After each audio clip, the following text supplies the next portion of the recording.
Hello and welcome to January the 14th, 2009. How are you? This is davegilpin.com, my video blog. I've been speaking to my church lately about the power of momentum. And I've been thinking about it because it's kind of like an unseen force behind things that are highly successful both in the world and in God. It's never received any Oscars or any huge recognition, yet it's there behind some of the great achievements in the world.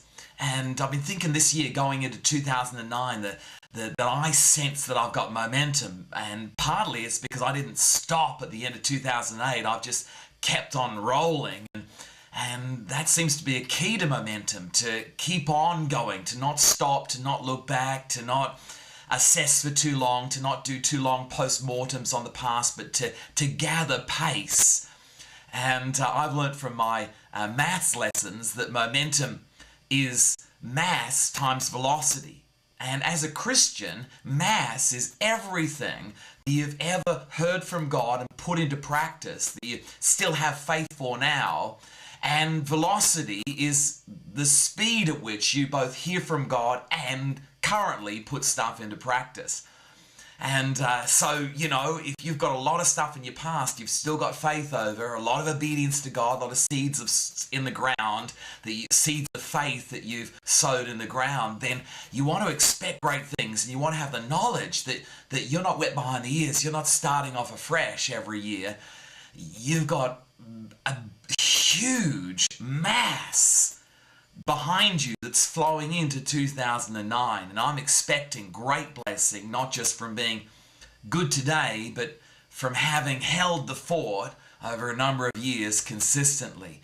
And your speed, your passion, your enthusiasm to put in practice the stuff that you hear, to not procrastinate, all adds to the power of momentum. There's 4 laws to momentum, and the first law is the more momentum you've got, the more unstoppable you become.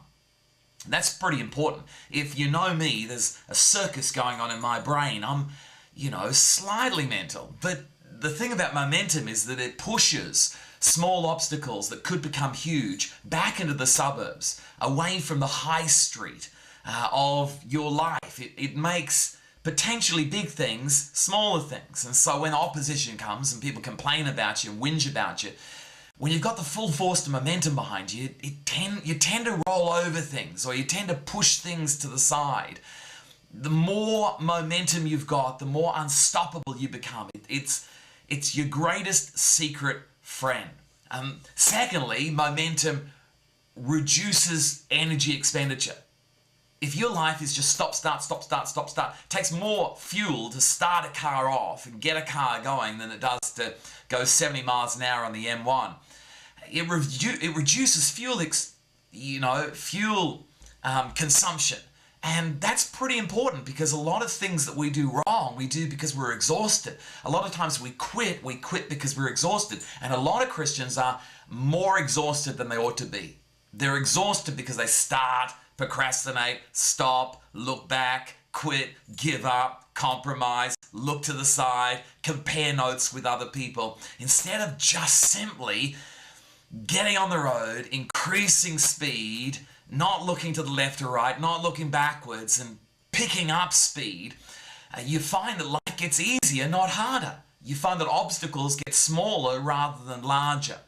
And we've all got emotions that we carry, but whether those emotions take over us and we get thoroughly depressed, or whether they're just depressions in the suburbs, small feelings of disappointment that don't cut in on us because we're rolling in the power of momentum. The third law about momentum is that momentum allows you to do more and to go further. It allows you to do more and to go further. And talent rides on momentum. A lot of people in my Bible college were, moving in all 9 spiritual gifts, and I've excelled in destiny further than they have because, they stopped putting into practice the small things that God said to them. And so they started off with 5 talents, and now some of them haven't even got the 5 talents. Some have stopped at 10 talents. And I kind of feel like I worked my one talent and then got two, worked the two talents, got four, worked the four talents, got eight, etc. Not through being exceptionally gifted, but through using what I've got. And I heard Brian Houston say recently that it feels like he's an overachiever. And he was saying that in a context that he's got a great team around him and his team make him look good. And I'd say that I've become an overachiever, not because of talent, but because of the power of momentum. Because, when you use your one talent, God gives you one, and then God increases according to what you do with what you have. And the last law of momentum is that it prepares you for the speed of blessing. You got to pick up a certain amount of speed to prepare you for what God has got for you in the midst of your destiny. You can't be unprepared. The 10 virgins, 5 wise, 5 foolish. The 5 wise, took their lanterns with them.